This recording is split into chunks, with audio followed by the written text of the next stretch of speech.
Hello. If you were looking for a scare tonight, you've come to the right place. I'll be narrating an hour's worth of creepy horror stories that I found off of Reddit. So without further ado, These are their stories.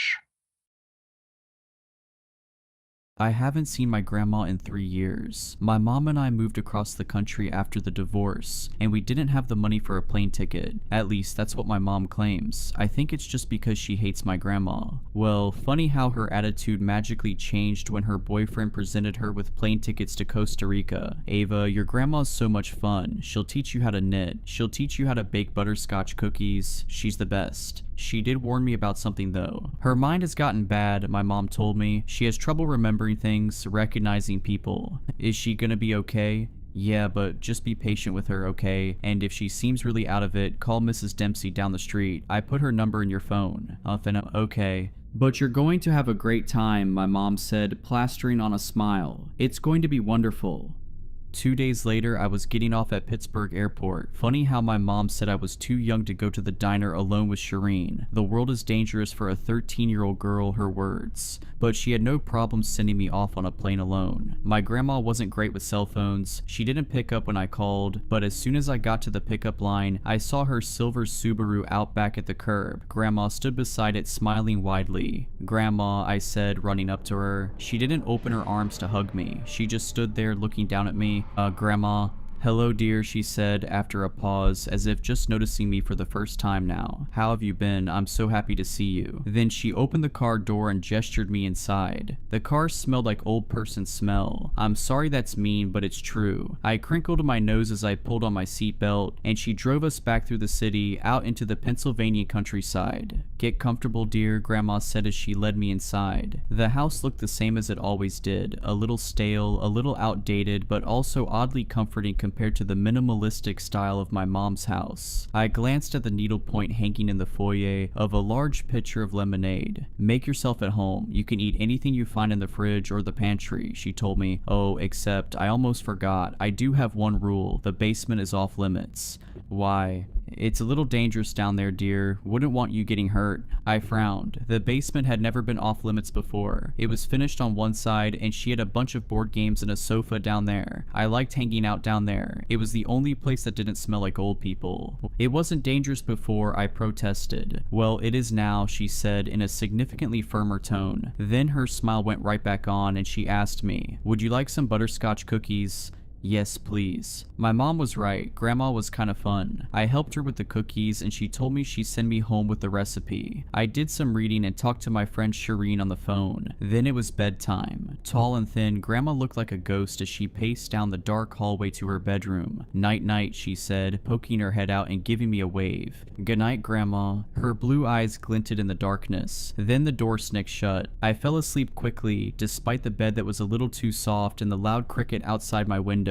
I woke up with a start, however, and looked at my phone to see it was almost 2 a.m. My throat was parched, so I headed out to the hall bathroom to get some water. As I walked across the hallway, I noticed Grandma's bedroom door was open. And as I looked harder, what the hell, Grandma was sitting on her bed in her nightgown, staring out into the hallway, head tilted slightly, blue eyes glinting in the darkness. I stopped in my tracks. Grandma, was she smiling? Grandma. Ava, is that you? She called out. No, she wasn't smiling. At least not anymore. Yeah, it's me, I replied, my voice wavering. Why are you up? I thought I heard something, she replied, so I was just sitting here to make sure it was nothing. I got my water, feeling unsettled. When I got out of the bathroom, Grandma was poking her head out of the doorway again, waving. Night night, and good night. The next day when I asked her about it, she didn't even seem to remember the interaction. I don't remember being up, she said, looking at me. In the sunny light filtering through the window, she looked much less scary. White hair tied back with a silver barrette, pale wrinkled skin, tired blue eyes. You saw me up. Yes, I said firmly. Huh. She rose from the seat, still in her nightgown, and shuffled towards the stove. Would you like pancakes this morning, Allison? My heart sank. Allison was my mom's name. Ava, I corrected, following her into the kitchen. Right, of course, Ava. She shook her head. You're just a spitting image of her when she was your age. The dark eyebrows and the curly hair. She shook her head again. It's like going back in time. She made the pancakes in silence, the tines of the fork hitting the bowl. Another egg egg glooping in, cracked eggshells set by the counter, a sharp sizzle as the viscous batter hit the cast iron pan. I have chocolate chips I can add, she said, riffling through the counter. Oh wait, these expired a year ago. It's fine, I told her. After breakfast, I thought maybe we'd play a game of Go Fish like old times, or take a walk, but Grandma had other plans. I'm afraid I'm feeling rather tired, she told me. Is it okay if I go rest and you just hang out here? That's fine. I brought my Switch, I told her. Video games. Oh, okay, that's nice. Well, get me if you need anything, okay? I nodded. I found myself surprised that I was disappointed. I thought I didn't miss all those things we used to do, boring things like playing cards or walking, but I did, whatever. I'm here for a whole week, I told myself, going up to my room. I booted up my Switch and started playing Pokemon. A few hours went by. When I got hungry, I went back down to the kitchen, but Grandma still wasn't around. I hope she's okay, I thought. I poked around the fridge and found some leftover chicken dated 2 days ago. I popped it in the microwave and sat down to eat. I'd only been eating a few minutes when I heard it, a scuffing sound coming from the basement. I got off the couch and walked towards the basement door. She told me not to go down there. What was down there then? Rats? An illegal, exotic pet? Yeah, right. The scuffing sounds continued. I pressed my ear to the door, and then I heard it. Help me. Spoken in my grandma's voice. Every muscle in my body froze. She must have gotten trapped down there. Maybe she fell down the stairs. That's why I haven't seen her for hours. I undid the deadbolt and swung the door open. Grandma, I called. The lights were off, but from what little I could see, it didn't look like she was lying at the bottom of the stairs. Thank God. Grandma, I called again, louder this time. Help me.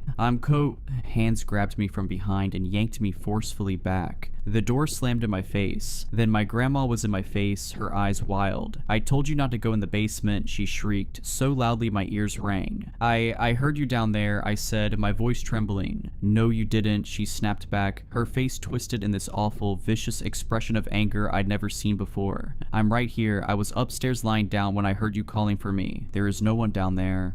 But I heard you, I said, tears starting to prickle my eyes. She just shook her head and walked away. For the rest of the day, Grandma sat in the living room knitting. Every time I passed by the basement door, her eyes followed me. I started to feel incredibly uncomfortable. When I went up to my bedroom to talk to Shireen, I could hear her footsteps outside my door. She was trying to be as quiet as possible. Her footsteps were slow and light, but I still heard them. When I came down for dinner, Grandma was all smiles. She served me a dish of warm lasagna, cheese melty and gooey on top, smelling of garlic and onion. Thanks, I said. It felt like she was trying to make amends for yelling at me, but when I sat down to eat it, she just stared at me. Aren't you going to have some? I asked, hovering the first bite next to my mouth. No, it doesn't fit my diet. This is just for you, Allison, she replied. Ava, I snapped back. I set the fork down. This was feeling like all kinds of weird. I stared at my grandma's face, a chill going down my spine. Her blue eyes were so intense, so cold. She seemed so different from 3 years ago. What kind of cake did you make me for my 9th birthday? I asked, and she tilted her head, staring intently. I don't remember, dear. You spent all day on that cake. Of course you remember. Her mouth became a thin line. She paused. I don't remember. What's my birthday then? I pressed. She blinked. It's October, isn't it? September 14th. I'm sorry, dear, she finally said, breaking eye contact. I don't remember things as well as I used to, and I mix up names and words. It's not because I don't love you. I stared at her, and then I forced a fake smile. I know, Grandma, I love you. Then I got up from the table and started up the stairs. You haven't finished your lasagna, dear? Grandma's voice came from the bottom of the stairs. I'm not hungry, I called back. I hadn't taken a single bite. I think my grandma's a skinwalker, I whispered into the phone. Shireen gasped on the other end. What? She doesn't remember anything about me. I think she's keeping my real grandma locked away down in the basement. Oh, what? I heard her voice, calling for help. A heavy sigh. Shireen was not the superstitious type. Are you sure you heard her voice from the basement? Yes. What are you gonna do? I'm gonna go down there, I replied, tonight. Maybe you should just wait for your mom to get back. My grandma could be dead by then. Maybe you should call the police. What if my grandma tells them I'm a liar, that I made it all up? Are they going to believe her, or a 13-year-old girl? I still think you shouldn't go down there. Well, I'm gonna... Okay, well, give me your address or something. If you don't call me back, I'll call the police. Good idea. I gave her my address. She tried to talk me out of it for another 10 minutes, and then I hung up. Then I swung the door open and crept out into the hallway. Silence. Darkness under Grandma's or not Grandma's door. I was safe. I tiptoed down the stairs and walked over to the basement door. Then I waited for a few minutes to make sure not Grandma wasn't following me. Silence. I slowly, quietly slid the deadbolt. Then I swung the door open, creaking slightly on its hinges. I winced, hoping that didn't wake her up. No scuffing sounds, no voice calling for help. Maybe she's already... I swallowed the thought and started down the stairs. The light didn't seem to work, but I had my phone with me. The flashlight illuminated each step beneath me. I slowly made my way down. When my feet hit the cold concrete bottom, I swung the light around. All the blood drained out of my face. Sitting on the floor, chained to a support pole, was my grandma. Her head hung limply in front of her, white curls hanging over her face. Grandma, I called, my throat tightening. I hope she isn't already... Grandma lifted her head. The phone fell out of my hands. Her face. There was something horribly wrong with her face. Pure white eyes, a wide smile full of pointed teeth, skin that seemed to slough off her face in patches, revealing bone beneath. Number no. A horrible cracking sound filled the air. I watched in horror as the thing transformed. Bones twisted and contorted. The face opened its mouth in a silent scream. And then, I was staring at myself chained to the post, white eyes fading to match my brown ones. It cocked its head. Hello, it said in a voice that matched my own. I let out a scream. And then Grandma, real Grandma from upstairs, not this horrible thing, was grabbing me and shoving me up the stairs. The door slammed shut and I found myself on the floor, panting, looking up at her. What did I tell you? Don't go in the basement. What? Grandma? I choked out. She double-checked the door was locked, then led me to the kitchen. That thing showed up a year ago, she told me, as she pulled out my leftover, now congealed piece of lasagna from the fridge. She draped a thin blanket over my shoulders and sat down across from me. At first, it took the appearance of an old friend of mine. I let it in, I fed it. Not just food, she said, glancing down at the lasagna in front of me, still uneaten. It started eating my memories. How? I don't know how, but I found myself forgetting simple things, names, dates, birthdays, and then one day I woke up to the thing looking just like me. I don't think it was aware that I would not respond well to a person looking exactly like me. I tricked it into the basement by pretending to relive a memory of the basement being a very important place over and over again. It eventually ate that memory and went down there. I locked it in. With the help of someone I met online, someone who believed me, I was able to chain it to the post, and I'm keeping it there so it can't hurt anyone else. I stared at her. If you knew you had this dangerous thing in your basement, why did you let me stay here? I missed you and I foolishly thought you'd listen to me. Scuffling sounds came from beneath us, and then I heard my own voice reverberating through the floor. Help me, get back down here and help me. Will it eat my memories too? I whispered. A number, it needs physical contact for that. Our talk was interrupted by 3 short knocks on the door, and that's when I realized I never called Shireen back, and couldn't because my phone was at the bottom of the basement stairs, down there with it. I'll take care of this, I told her, getting up from the kitchen table. Thankfully, the police bought my tail, and because I didn't let them in, didn't hear the clone of me screaming the basement. Then I used Grandma's old computer to send Shireen an email. There's still the matter of the thing in the basement, of course, but that's another problem for another day. For now, I'm going to eat some lasagna and then go straight to bed. And Mom was right, my grandma is fun. My girlfriend and I are seasoned hikers. We've tackled everything from rugged mountain trails to swampy, mosquito-infested paths, and we've always made it out unscathed. But this time was different. This time, the trail almost didn't let us go. It started with a warning. I know, that sounds over the top, but it's true. The guy at the ranger station, a wiry, middle-aged man with a leathery face, looked up from his clipboard as we signed in. You two sticking to the main trail? He sounded like he must have smoked 4 packs a day for the last decade. Planning on taking the loop trail up to the summit, I replied, we've been looking into it for a while and we think the weather's right for it this weekend. We've never been through Barak Park before, but we've heard it's beautiful. My girlfriend curled her arm through mine and rested her cheek on my shoulder. It's going to be great. I think he might have something special planned for us. I didn't. My smile turned nervous. The ranger hesitated, his pen hovering over the paper. Could he tell I didn't have a ring? Was he about to out me? Number. He braced a hand on the counter and leaned forward. eyes serious beneath bushy eyebrows. Stick to the marked paths, and if you hear anything strange like a kid crying, you keep walking. Don't stop, don't look, just keep going. What? My girlfriend gave a nervous laugh. Don't want you to get lost. The ranger's eyes didn't waver. People go looking for what they shouldn't, and not all of them come back. We decided it was just some backwoods superstition to spook tourists. What else could it be? So after we brushed off the nerves, we shouldered our packs and started up the trail. The first few hours were uneventful, just the two of us surrounded by towering pines, the crunch of dirt and leaves underfoot, and the occasional bird call. If you've ever been on a hike before, well, there you go. Standard day. My girlfriend kept looking over at me, eyes gone to honey. I didn't know why she thought this was a special proposal trip. It wasn't until we parked I even realized that's where her expectations were set, and my attention, yeah, I was trying to figure out what I was going to do to cushion the blow when we hit summit. Then we heard it, a child's voice crying. We stopped dead in our tracks. Amber froze, her eyes wide. Do you hear that? I nodded, my stomach twisting into knots. It sounded like a little girl, maybe 6 or 7 years old. Help me, she was calling out, her voice breaking with sobs. Please help me, mommy, daddy. Her voice grew quiet with fear. Anyone? Hello, are you okay? I called, my voice bouncing off the trees. The crying stopped. For a moment the forest was silent, too silent, no wind, no birds, nothing. Then the crying started again, louder this time, closer. We need to check it out, Amber said, already stepping off the trail. She waved her arms to the side to keep her balance as she made her way down the incline. Every instinct I had screamed at me to stop her. The ranger said, "Screw what the ranger said," she snapped. If it was your kid out there, wouldn't you want someone to help? She had a point. Against my better judgment, I followed her down the incline and into the trees. The crying led us deeper into the woods. Help me, someone, please. She sounded frantic, but the further we went, the more I noticed something was off. The voice wasn't changing direction. Normally, if someone's lost, their voice shifts as they move or turn their head. But this sound, it was static, like it was coming from a fixed point. The ranger's warning came back to mind. My steps started to slow down. Amber, I think we should go back. Something's not right.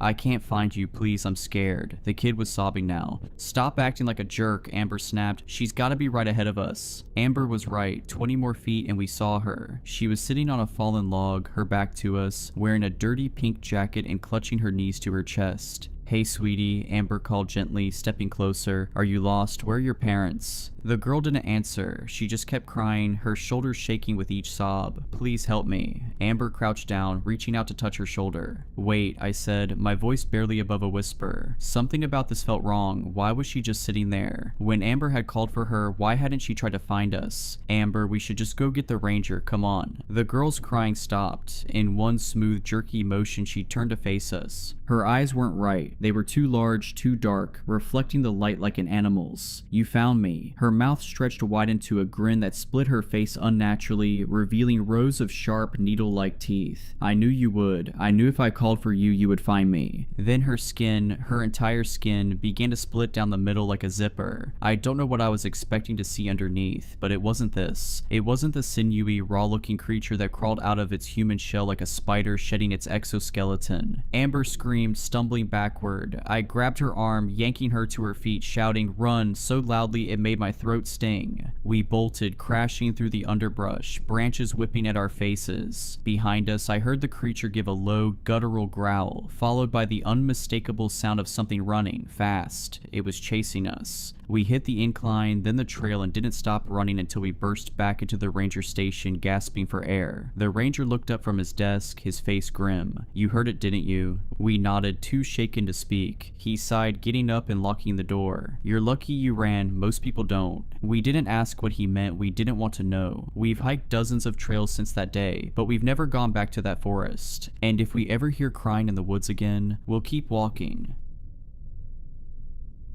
So, I've lived in the same town all my life. I've never really been one of those people that wants to see the world. Not that there's anything wrong with that, it's just not my jam. I'm very content with my simple little life in a town of only about 6,000 people. The internet, more specifically Wi-Fi accessibility, hadn't quite reached us until a decade or so ago, and even then most were too poor to afford any kind of setup. Now, we're not backwards, incest-ridden savages or anything. I assume mostly everyone who's still here is pretty much like me, just happy with with their small life, like Mrs. Weller. She's a widow just down the road from where I live, and she's well known for taking in animals that need a second chance. She's got the acreage and know-how, as she's the only one around here that we could call a vet. Actually, she's the reason I'm writing this today. I've recently realized that some of the things that go on around here aren't exactly normal. You live somewhere long enough, and even if the status quo for us wasn't at all similar to how others live, we wouldn't really know. The closest town is separated from us by miles and miles of farmland, about a 45-minute drive, but we've got the dollar store, a small grocery place, gas station, and post office. So why would we ever have a reason to go poking around elsewhere, right? Despite having limited access to the internet at best, we all had a radio. We needed one, really. At least once a week we'd be informed about some kind of danger, I guess. To us it was the same kind of warning as the typical "there's been a crash on blah blah blah highway, so plan your route accordingly." Anyway, sorry I got to rambling. I'll get on to the good part, I suppose. A couple nights ago I had the radio on, just like my mama had always told me to do, when the familiar sound of an incoming PSA roused me from sleep. See, we were taught to always keep some kind of radio going, whether it was in the truck, at the dinner table, or while we slept. The little box on the bedside table started to sing out the alarm we'd all come to be familiar with, not dissimilar to a tornado warning on TV. After about 10 seconds of this, the male announcer began to speak. "Ladies and gentlemen, this is a PSA for county residents. Mrs. Weller has informed local police that a horse has chewed through the fence and escaped. Please, if you see this animal, stay far away and call 911 to report your sighting. If you begin to hear voices or have thoughts that are not your own, turn away and run. If you begin to feel faint or nauseous while looking at the animal, turn away and run. If the animal makes eye contact with you or begins to walk in your direction, turn away and run. If you cannot see any horse-like animal but begin to feel a heavy pressure on your chest, enter your vehicle or run home as quickly as possible. If you are inside your home at this moment, remain there until an update has been broadcasted notifying the capture of this animal. Lastly, remember that horses do not speak." Now, I hadn't been too worried about the announcement at the time since I was already in bed. Even though it's a small town, most of us usually lock our doors at night anyway. I regarded it the same way I do just about every time the PSA tones come across the radio. I made a mental note to keep an ear out for the all okay broadcast and drifted back to sleep, only a little bit concerned with the dull pain growing in my chest. I woke just fine in the morning. When I sat at the kitchen table, a thought started creeping up on me. I'd been so tired when the PSA called out last night, but as the grumble of the coffee maker softly filled the silence, I really took a moment to analyze the words. Well, of course horses don't speak. Everyone knows that, I thought. Even though our town, probably even our county, was indefinitely weird, I'd be confident in saying that all the residents are firmly rooted to reality. We know the announcements are strange, but after generations of tribal knowledge, they kinda just fell into the background. Come to think of it, I really couldn't remember hearing about anyone around here leaving for a different life. I filled my cup, deciding that I'd run by the gas and munch for an egg sandwich so I could sit and talk with the other farmers while I finished breakfast. I got into the truck. The door latch is a little sticky, so I had to slam it loudly a few times before it shut. The sky was still dark, and the air was chilly and humid in the morning hours. I kept my handheld radio on the center console, as the radio in this old truck had stopped chugging years ago when that family of three-headed squirrels made a nest in my wiring harness that I was never able to fully fix. Not the only time I had to deal with those crafty little things either. Last winter, they nested up in the attic with insulation and old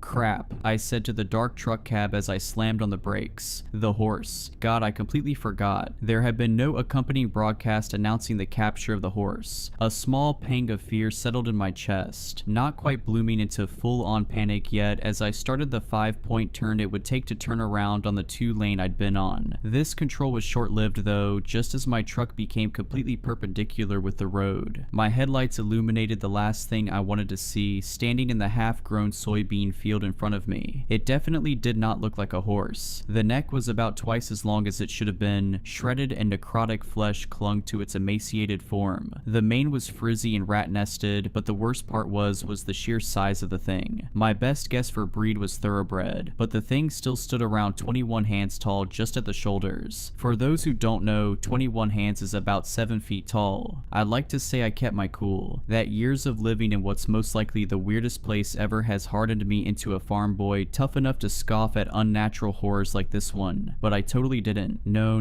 I slammed the gas and spun the tires fast enough to complete my U-turn and only skip into the ditch for about a foot or two. For only a moment I had hoped that the horse would just keep being creepy in its creepy little spot on the side of this creepy little road, but of course it didn't. As soon as the truck started moving again, the horse began to run towards me. I felt the truck shake as it leapt into the bed and started pounding its rotting hooves on the top of the cab. My frantic mind only had one idea as I backtracked down the road. After all, Mrs. Weller was only a few miles down from me. I turned on the unpaved road, wheels spinning and sliding on loose gravel as I continued pushing the pedal so hard I was worried it'd break through the rusty floor panels. I could hear crunching glass as the horse nipped on my back windows. Voices screamed in my head all the while. "You should drive into the ditch. Look, there's a telephone pole, take your chance." I did my best to tune it all out, but the exaggerated thudding in my chest was accentuated by an immense pressure. It felt like someone was stacking bricks on my chest. I turned down the next road, and now it was a straight shot to Mrs. Weller's farm. Suddenly, the ear-splitting sounds of tearing metal and shattering glass faded away. In the moment, fear blinded my senses. Muscle memory was the only thing guiding me towards my destination. The lights at the end of her driveway flickered and fought with my headlights. Still hauling ass, I slid the corner into Mrs. Weller's driveway and the truck lifted a couple inches with the release of weight off of the suspension. Just out of the corner of my eye, I saw the brown flash of an impossibly large, impossibly fast horse running towards the back pasture. I took a breath and steadied myself to back out onto the road when the radio crackled loudly to life. "Ladies and gentlemen, this is a PSA for county residents. Mrs. Weller's horse has been returned to her property and it is now safe to leave your homes. We hope you have a good day. God bless." I jumped at a sudden tap on the glass to my left. Sweet Mrs. Weller stood with a grateful smile and a steaming cup of coffee to replace what had spilled out of my travel mug, which was now rolling around on the passenger floorboards of the truck. I know this town is weird and maybe even horrifying, but at the end of the day, I knew my neighbors would be around to lend a helping hand when needed. I drove back down the road on my way to a warm egg sandwich with a travel mug full of steaming coffee, still feeling content with my simple little life.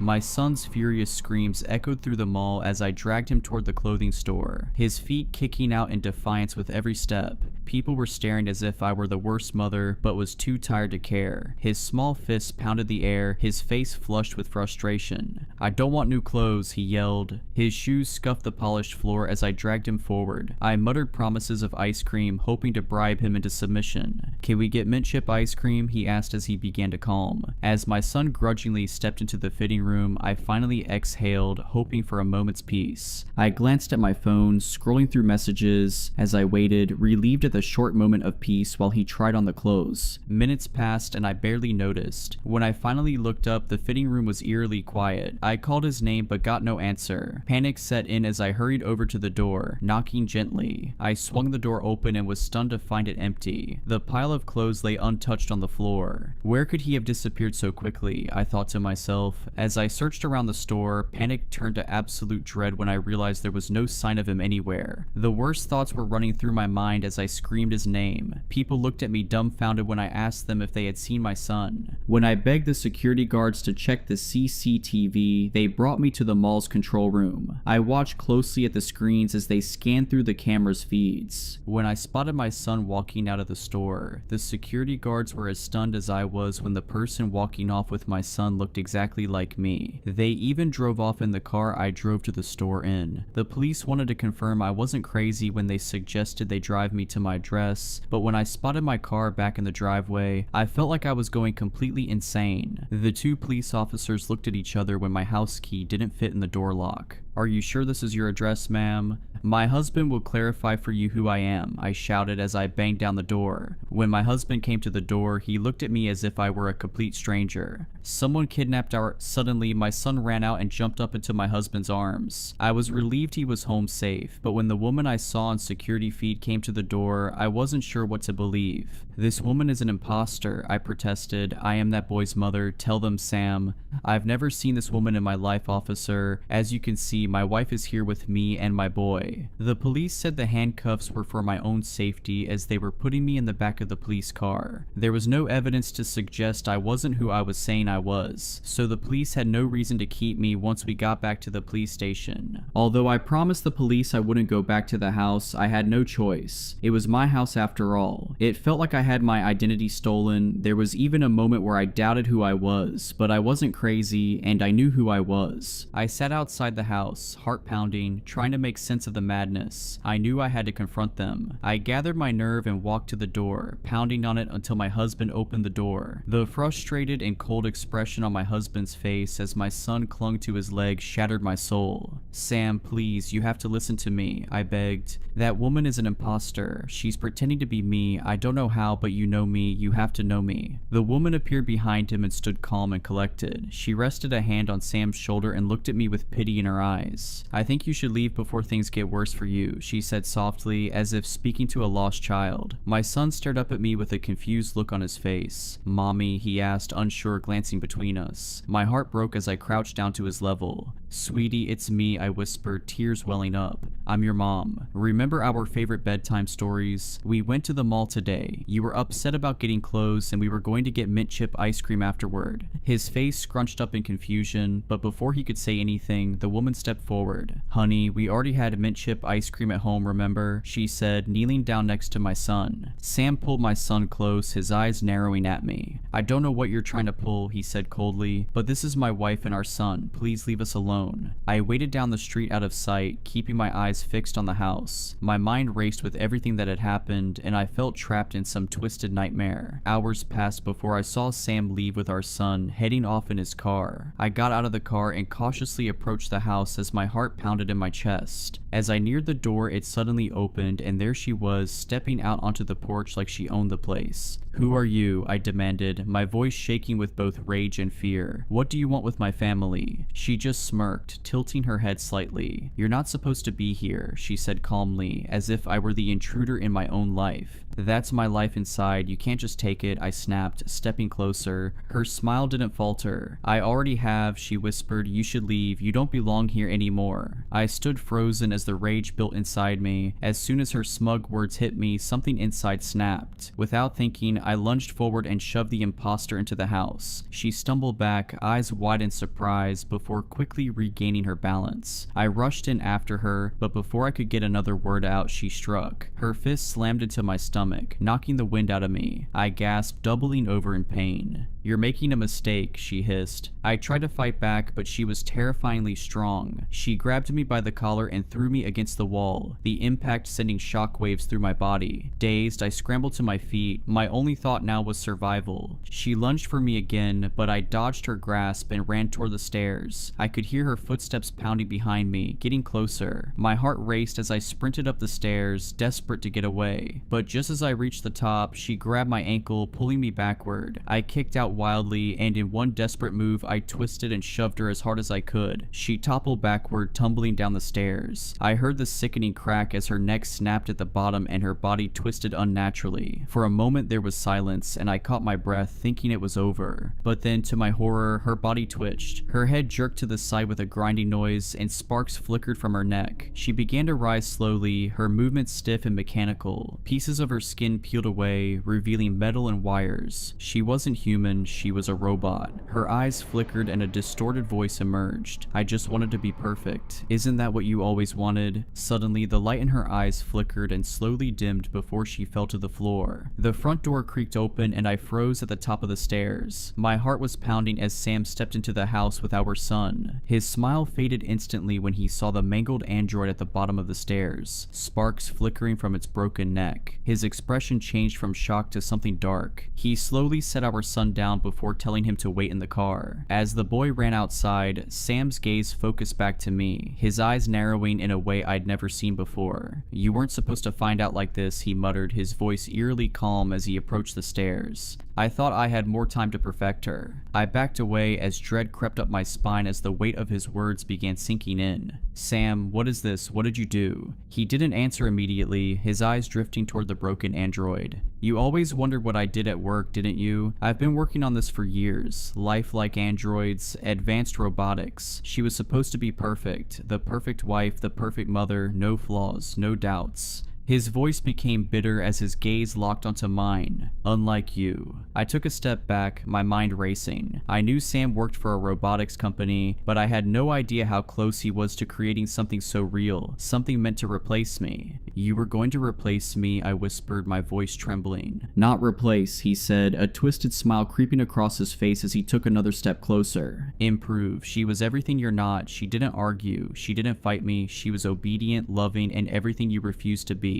Panic surged through me as he edged closer, his demeanor growing more threatening with every step. "Sam, you can't seriously believe this," I said as the words struggled to get out of my mouth. "You tried to build a family." He chuckled darkly, his eyes gleaming with something unhinged. "I did more than try. I succeeded." My heart pounded in my chest, but all I could think about now was getting out and getting my son and running as far away as possible. I bolted for the door, adrenaline kicking in. "You're not taking my son," he shouted. I slammed the door behind me, sprinting for the car, grabbing my boy before Sam could reach us. I booked me and Daniel into a hotel until I figured out what we were going to do next. My heart was still racing from the chaos we just escaped from. The room was quiet, a stark contrast to the horror that had unfolded at the house. For a moment I allowed myself to breathe, to feel some relief. We were safe, away from Sam and his twisted creation. "Let's get you cleaned up, buddy," I said softly, trying to keep things normal for Daniel. He smiled up at me, innocent and unaware of the nightmare we just fled. I filled the tub with warm water and helped him in, watching as he relaxed, splashing happily. For the first time all day, I felt a sense of calm wash over me. I sat on the edge of the tub, running my hand through his hair, grateful that we'd made it out together. But then something strange happened. Daniel's movements grew stiff and jerky. He stopped splashing and his head tilted to the side in an unnatural way. My heart dropped. "Mommy, I don't feel good," he said, his voice distorted. Water fizzled around him and I saw tiny, almost invisible sparks at first coming from his neck. "No," I whispered, backing away in horror. His skin began to peel, revealing metal and wires underneath. Sam hadn't just built the perfect wife, he was trying to build the perfect family.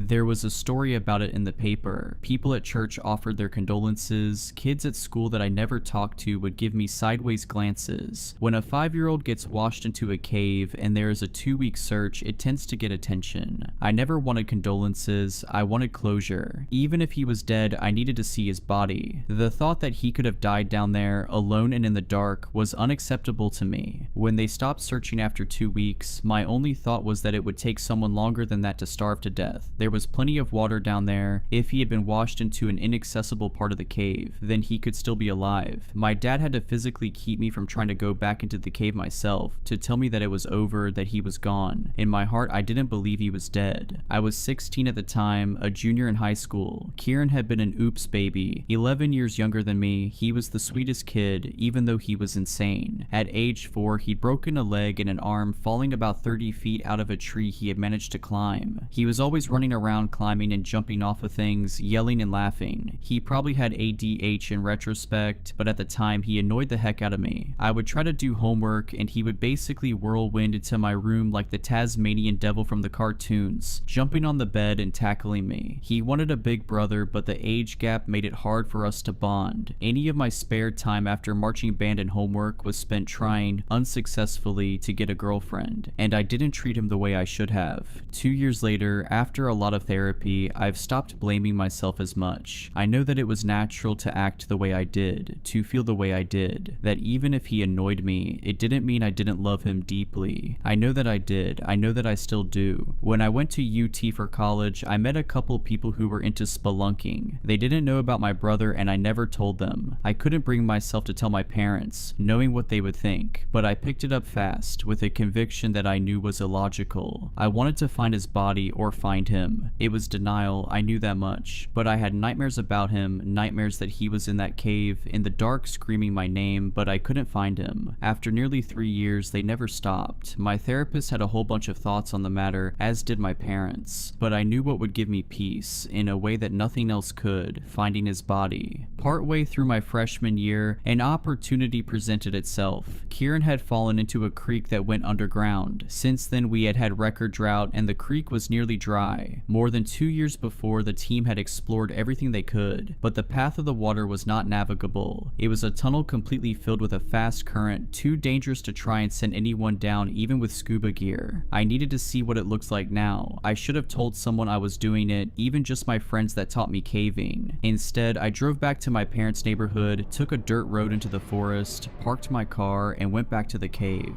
For anyone not from that part of the country, it's all limestone. Water eats through it easily, and there are caves everywhere. Most of them aren't as deep as this particular, but it's normal if you have a few acres of land to have a cave on it. This particular one was in a gully a couple hundred yards from the house I grew up in. Getting my gear out of the trunk, I walked through the familiar hickory and maples, feet crunching on the dry leaves, down the rocky hill to the creek. The mouth of the cave was small, only about 2 feet high and 3 feet wide. I could still picture the yellow tape, the police officers directing volunteer search parties day and night. Standing there in the quiet forest, I stared at that black opening as I had so many times. Even though the cave was significant, they'd already explored everything they could, mapped it thoroughly. The water didn't even go over the top of the rocks in the bottom of it as I crawled through without getting wet, besides a little mud. I had the cave maps they made memorized, but still carried a laminated copy. Following the weak trickle of water, I crawled a little ways until the ceiling got high enough to walk if you kept your head down. All I had to do was follow the water about 100 feet, then see if the tunnel was clear. That was the only way its body could be. It smelled earthy, with decaying leaves in the weak flow. Looking back over my shoulder, I turned a bend and saw the last bit of reflected sunlight fade out of existence, leaving only my headlamp. Watching my step on the slick, muddy rock, a little salamander wriggled out of the way through the silty water. My heart was pounding in my chest as I made my way deeper into the earth, seeing how little water there was. Every inch of the cave had been checked, except for where I was headed. If the passage was clear, I would be the first person to ever go into that part of the cave. Well, the second. The black hole was shaped like an oval, a little over a foot tall and about 2 feet wide. 1 to 2 inches of water ran down the bottom of it. A knot formed in my throat, half feeling like I would cry and half feeling like I was scared. I knew that I should get someone else, but I couldn't stand thinking about what they would say. They would say there was no point, that the body would be washed too deep or buried, and that it could be too dangerous, and to let a professional do it. Instead of getting help, I began to drill. The rock was all limestone, and it didn't take too long to get 2 secure bolts drilled to anchor my rope. I put on my harness and got onto my stomach. It's hard to tell just how steep slopes are in a cave, but the water gave me a good idea. I would be squeezing through this hole and essentially rappelling down. Looking in with my headlamp, it seemed like the top was a narrow point and that it might open up. I'd never done anything this tight and steep with water in it, but something pushed me into that black opening, where I could hear water falling far below. Night after night of dreaming, Kieran was down there alone, screaming, terrified. It was a tight squeeze, tighter than I liked. To rappel, I had to have my face down toward the water and turn my head so that I could breathe. I inched down, struggling to use the equipment in the tight space. Progress was painfully slow, as I had to try and turn myself onto my left hip to reach the ATC scraping into the rock on my stomach. Getting out wouldn't be any easier. The rock pressed in on me harder and harder as the angle got steeper and steeper. I was essentially in a tiny tube with a waterfall, going more and more vertical. My problem was that the tube was not equally wide in all places. It was carved by water and would get narrower or wider on whims that I couldn't predict. I'd heard horror stories of Nutty Putty Cave, where the cavern got stuck in a vertical shaft like this one, and it didn't help. I was coming up on the narrowest part yet, but it looked like it would open up below that. I'd taken my helmet off so that I could squeeze through better. In the tight space with the water splashing my face and running through my shirt and pants, I began to feel fear. Not fear like you feel standing near a ledge. That's a manageable type of fear you can step back from. Not a fear that you feel in the pitch black, unsure of what's around you, you can just find a light. This was a fear beyond that. A fear that each foot of vertical rock builds incrementally inside of you as you know your escape becomes harder and harder. A fear that each pound of pressure as the rock smashes into your chest so that you can't breathe increases. A fear that right here, right right now. If you panic, you will die. I promised myself that my parents wouldn't lose 2 sons to this cave, that if it got any tighter, any steeper, I would turn around. Just before my will broke, my chest scraped through a tight spot, and the tunnel began to open. I almost dropped my helmet down the shaft, but managed to put it back on. From the sound of the water falling, I could tell I was entering a large chamber. Shining my light around, there was a domed ceiling with a few small stalactites. A huge murky pool of water was below me, and I couldn't see how deep it was. Large rocks were piled around the edges, and it seemed like the water was shallower on the other side. I rappelled down until my feet hit the water. They just kept going down and down until I was chest deep and stopped feeding rope. There was no way to know how deep the pool was, but I knew I would have to swim. The rope was my lifeline, and I couldn't leave it. I did an awkward side stroke, pulling with one arm and trying to feed out rope with the other underwater. I'd never tried it before, and I wouldn't recommend it. It sort of felt like I was going to drown, the weight of my clothes and shoes and the rope making it nearly impossible. Eventually, I made it 30 or so feet away from the waterfall, and felt my boots start to sink into silty mud. Drenched and breathing hard, I found a rock to sit on. I felt as if I might throw up from the exertion, now that the adrenaline was wearing off.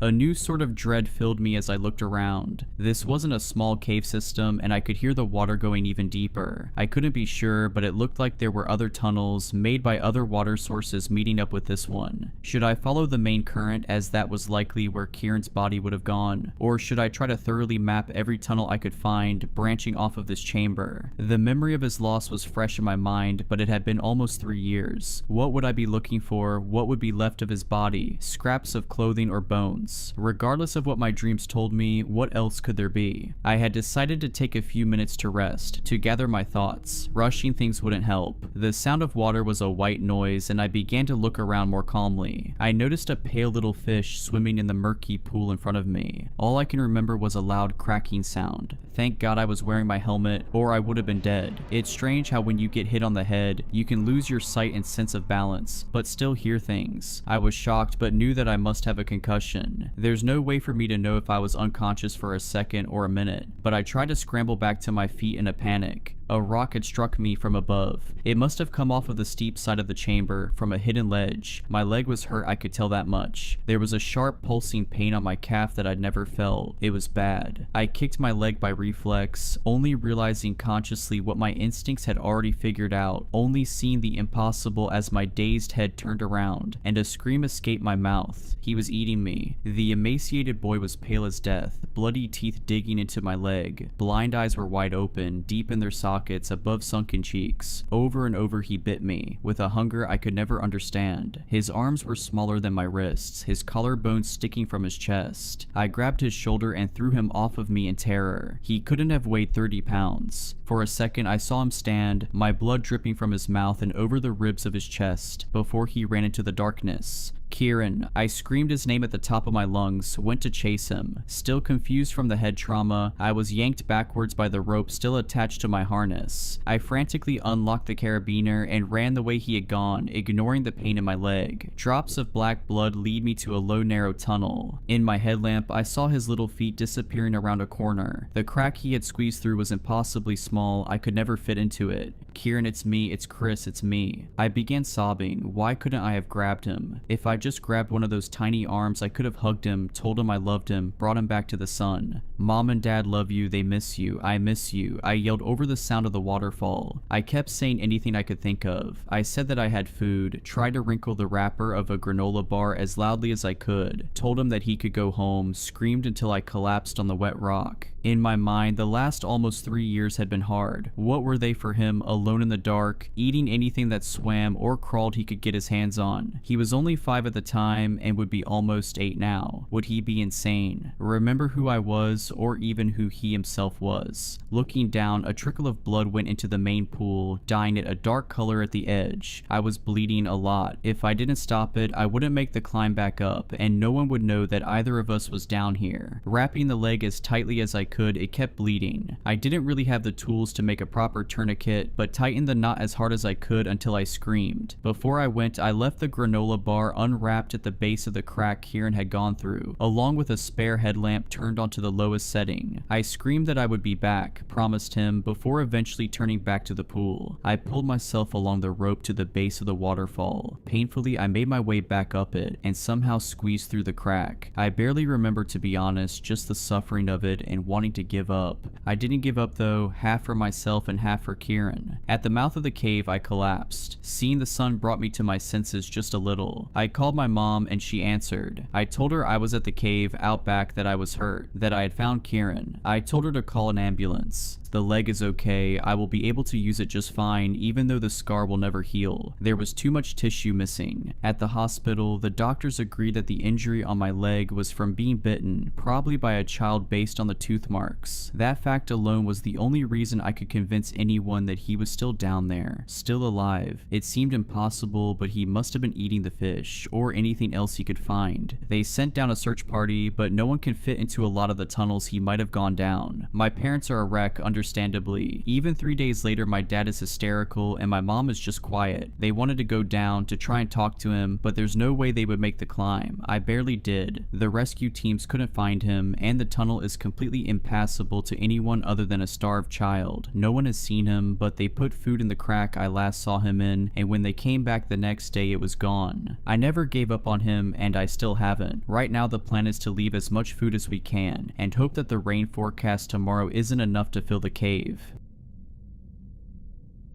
My friends won't believe me, my family thinks I'm crazy, and if I keep trying to convince them, they're probably just going to lock me up. But I need help, and I think that strangers online are my last hope, so I'm begging. If you meet me, if you see me walking down the street and I say hello, if you meet me in a bar and feel inclined to buy me a drink, or if you match with me on a dating app and make plans, kill me. End it. I don't care how it's done. I'd prefer it to be as painful as possible, but I know that's probably a lot to ask. It's already a lot to ask someone who doesn't know me to commit murder on my behalf, and I'm sorry to put such a burden on you, but I truly can't do this any longer. Let me provide you with some context. I might have gotten ahead of myself, but I came on too strong. Don't leave yet, please. At least let me explain to you what's been going on. Maybe, hopefully, once you hear this, you'll be on my side. Maybe you'll believe me. Hell, maybe you've experienced this too. I can't be the only one who has experienced this. It started 2 months ago at Meech's. Meech's is a small bar that my friends and I used to go to every Friday night. They had a karaoke night and everyone got free nachos with the purchase of a drink. It was a routine we had been sticking to for almost a year now, ever since Melly moved into the apartment complex down the street and found the place. Anyway, it was a Friday night, probably around 10 p.m. because I remember that Jonas had just arrived and he got off his shift at the hospital at 9 on those days. Melly and I had just performed a tipsy version of Fleetwood Mac's Rhiannon, and we were giggling and stumbling back to our booth when he intercepted our path. He said his name was Tony, short for Antonio. He said he was new in the city and had just moved here from Idaho or Iowa, I don't really remember. He wanted to talk to me, he said I had a nice voice, and he enjoyed my performance, and he would like to get to know me a bit better. I agreed because he was my type. Dark hair, green eyes, stubble on his jawline. He smelled like Tide laundry detergent and something else that reminded me of my childhood friend Istra's house. It felt familiar to me, and so I followed him to a booth near my friends, and we talked for the entire night. Our first date was dinner and a movie, a classic first date. We watched Heart Eyes, which he loved, but I said wasn't my style. We went to this expensive French restaurant after, a small place that was almost an hour away, and we had wine and ate our dinner while a woman sat in the corner of the room and sang La Vie en Rose. It was romantic, he was romantic, it was a great date. The first bad sign didn't feel like a bad sign when it happened. You know what they say about hindsight? It started with him going by his full name instead of Tony. He said he had always gone by Tony because he preferred it. He thought Antonio was a mouthful, that Tony made him sound like a fun, easygoing guy while Antonio made him sound like the opposite. And then, that day, he changed his mind. "You've never gone by Ella or Stell?" he asked me one evening as we were walking through a small street fair that the city put on every year. Nope, just Stella. I've always been completely Stella," I replied as I took a sip of my soda. "Really? You've never gone by a nickname? Not even as as a child. I shook my head no again. I remember this conversation vividly now. I have forgotten about it soon after it happened because it seemed irrelevant at the time, but as soon as I realized what was going on, it popped back into my mind like someone had dug into my subconscious and pulled it out, projecting it onto a big screen right in my face. After that, he decided he wanted to be Antonio. He wanted to be completely Antonio. After that step was done, the rest came quicker and quicker, like an avalanche headed downhill until it spiraled out of control. He changed his hair, dyed it a lighter brown like mine. His eyes, which I swear to all of the gods were green when I met him, were now dark brown like mine. He got slimmer, losing his broad shoulders almost overnight. His face got rounder, softer, and less angular. He shrank 3 inches. Then he took my jokes, stole my bits, and started saying things that only I would say. Even my friends would comment on it, albeit in an innocent way. Oh my god, that's such a Stella thing to say.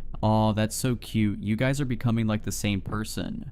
Ugh, I love when couples start to adapt each other's mannerisms. Except we weren't doing that. He was stealing all of my jokes. He was taking all of my catchphrases. He would use my references that he didn't even know previously. He stole my style, swapping out his Vans, jeans, and button-up shirts for thrifted boots and band tees. He got glasses even though he didn't need them, and he went vegetarian. The worst part about this, the part that pissed me off the most as this was taking place, was the fact that everyone acted like I was insane. They acted like he had always been like that. He never went by Tony. Stella, what are you talking about? His eyes were never green. I think you're misremembering. Maybe it was the lighting in the bar that night. He's always been the exact same height as you. It's impossible for someone to just shrink. It was such bull crap. It's making me mad all over again to think about it now. Nobody believed me. I tried showing them photos where you could clearly see the differences, and it was like they didn't notice them, like I was the only one who could see the photo as is. I need to calm down. I'm not finished telling you my story, and I worry about you getting bored. I need you to believe me. So, would you believe me when I tell you that about 2 weeks ago he became me? I mean, he literally became me. He morphed into a clone of me. He goes by my name, he wears my face, and hangs out with my friends. I almost had a heart attack when I saw it the first time. It was like I was looking in a mirror, a screwed up mirror who had taken over my life. My friends acted like nothing was wrong, like he had always looked like that. They didn't think we looked alike at all. They didn't think it was weird that we had the same name. Everything was just a big, fat, stupid coincidence to them. It's so infuriating it almost makes me laugh. So that's where we are now. He, or I don't know, it can't be human, can it? Whatever it is has become me, and it's ruining my life. He picks up my medications, takes my esthetician appointments, takes my Pilates classes, hangs out with my family, everything. I need you to kill him.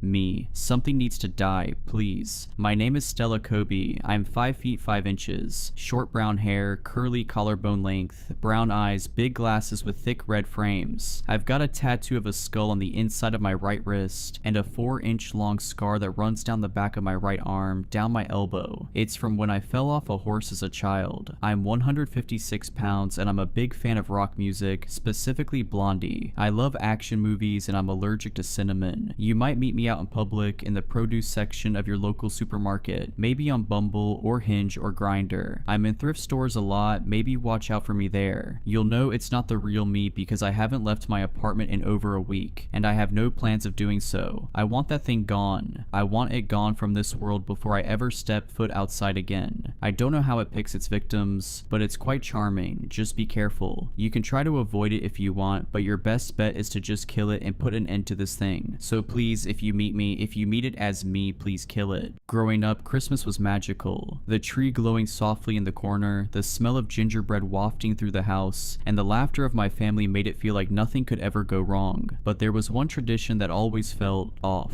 Every Christmas Eve, just before bed, my parents would gather us around the fireplace. They'd turn off all the lights except for the glow of the fire and hand each of us a small bell. "Shake it once for Santa," Dad would say with a smile. "He needs to hear you." So we did. We'd each shake our bells in unison, filling the room with soft jingling, and then my parents would blow out the fire. And that was it. When I was young, I never thought twice about it, but as I got older, I started to notice strange things. The next morning, the fire would always be relit, even though no one got up to do it. There were faint charred handprints on the bricks surrounding the fireplace. One year when I was about 12, I asked my mom why we did it. Her face turned pale. "It's just tradition," she said, brushing me off. But that answer wasn't enough. Last Last Christmas, I decided to stay up. I was 16 and too curious for my own good. My parents and little brother had gone to bed, the house was silent, and the fire had been snuffed out. I sat in the dark, the faint scent of smoke lingering in the air, waiting. At first, nothing happened. I almost gave up and went to bed. Then I heard it, a faint jingling like someone shaking a bell far off in the distance. I froze. The sound grew louder, closer, until it was coming from the chimney itself. I held my breath, staring at the dark opening, my heart pounding so hard I thought it might burst. Something moved. I didn't see it at first, but I felt it. The cold draft that followed as a tall, gaunt figure emerged from the chimney. Its limbs were unnaturally long, its head bent to fit under the low ceiling. Its skin was ashen, flaking, with dark burns trailing up its arms, and it was holding a bell. It raised the bell slowly and shook it once, the sound sharp and clear in the silent room. I couldn't move, its head turned toward me, hollow eyes boring into mine. A jagged smile spread across its face as it whispered in a voice that sounded like crackling fire. "You're not supposed to watch." The room went black. I woke up in my bed the next morning, trembling, my clothes reeking of smoke. My parents acted like nothing had happened, but when I went downstairs I saw a fresh set of charred handprints on the fireplace and a bell sitting on the mantel. I haven't shaken a bell since, but every Christmas Eve I hear it, and every year it gets louder.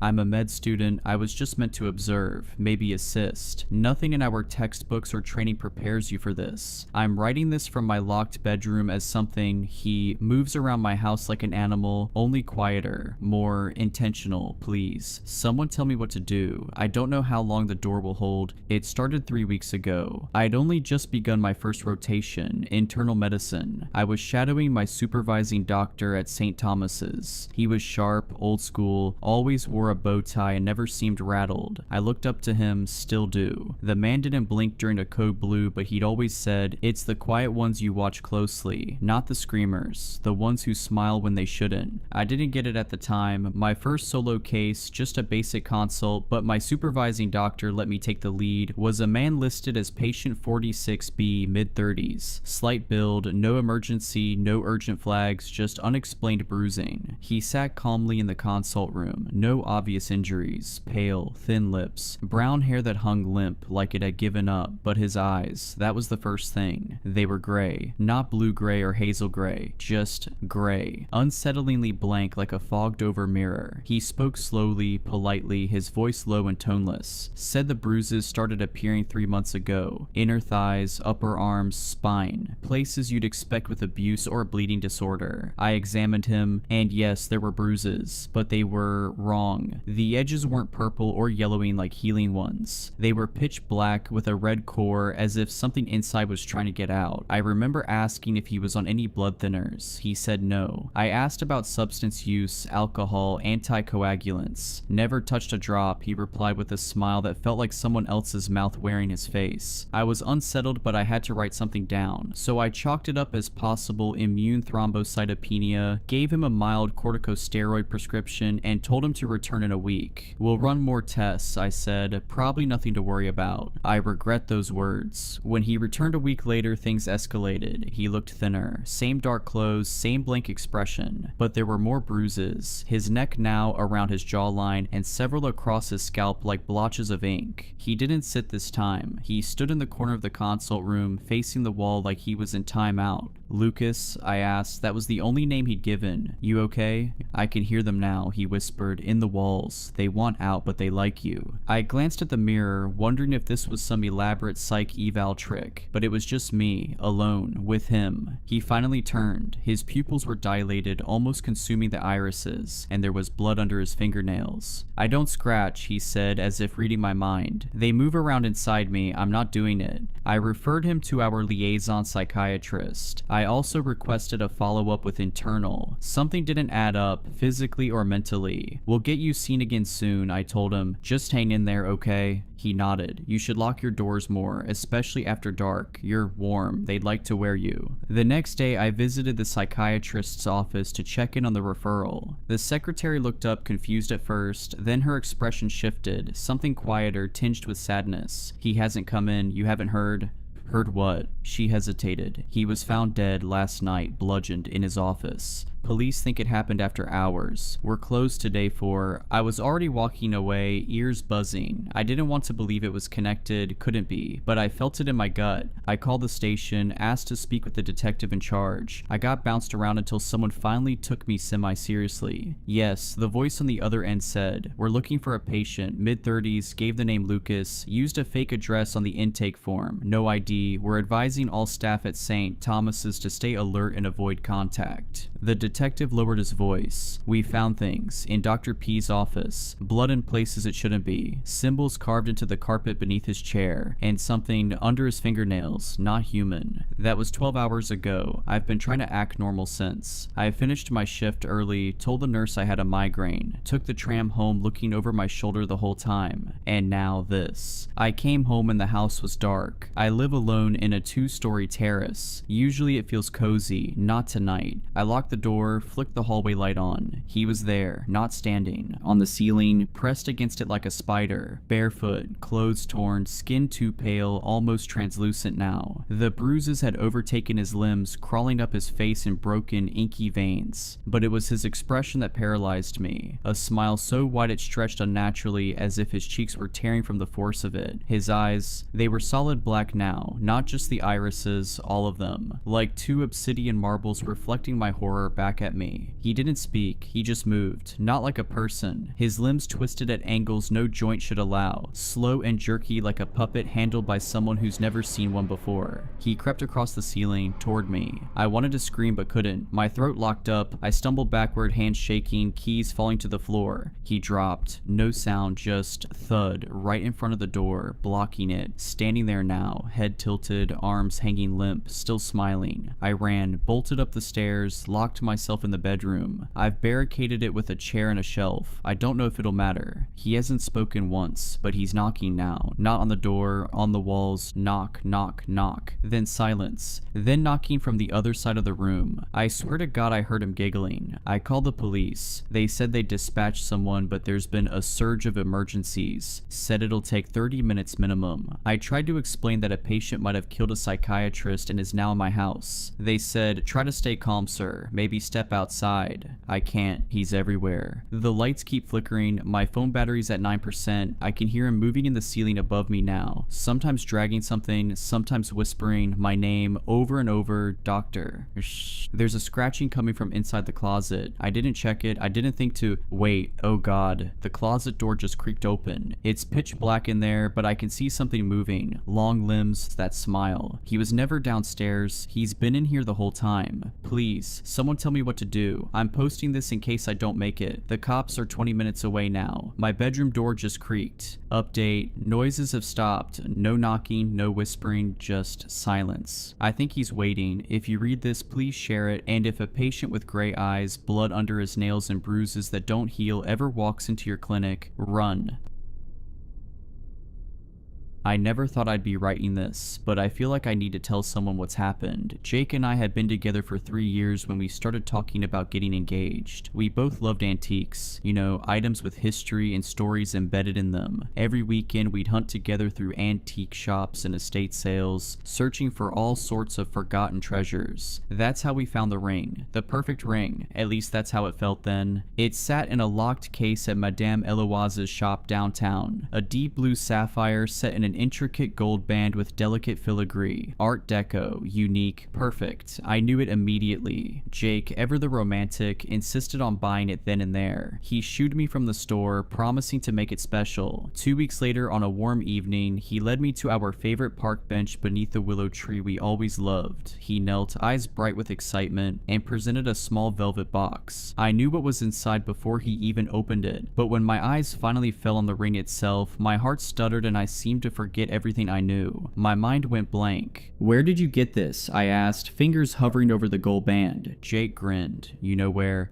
And I did know, of course. My brain was just temporarily mush, I guess. It was the ring from Madame Eloise's shop. But inside the band, something new gleamed under the lamplight. An engraving. L.M. and J.C. I ran my thumb over the initials. Lucy M. and Jake C. Jake shrugged. It was already there, fate, right? The night air seemed to press around us. Something cold curled in my stomach. "What are the odds?" I whispered. "I'm not a statistician," Jake laughed, "but I think it was meant to be." We drank champagne under the willow, and I fell asleep that night with the ring on my finger, feeling like the luckiest woman alive. Then the nightmare started. I dreamed of a bride in a blood-spattered church sobbing behind her veil. When she turned to face me, her face was bruised and tear-streaked. I woke gasping for air, my chest feeling like it was about to explode. "Bad dream?" Jake mumbled, pulling me closer. "Just nerves," I lied, glancing at the sapphire gleaming in the darkness. The next morning things got so much worse. My neighbor waved as I collected the mail. The sapphire caught the sunlight, flashing blue for just a second. 5 minutes later, her brakes failed as she backed out of her driveway. Her car plowed into an oncoming delivery truck. I watched paramedics pull her mangled body from the wreckage. I tried to convince myself it was a horrible coincidence, 1 in a billion or something, but then my boss dropped dead during a meeting later that afternoon, just moments after complimenting my ring. An aneurysm, they said. I saw how his eyes fixed on the sapphire right before blood trickled from his ears. Deep down, I knew I had been cursed by the ring I loved so much. I had become a walking omen of death.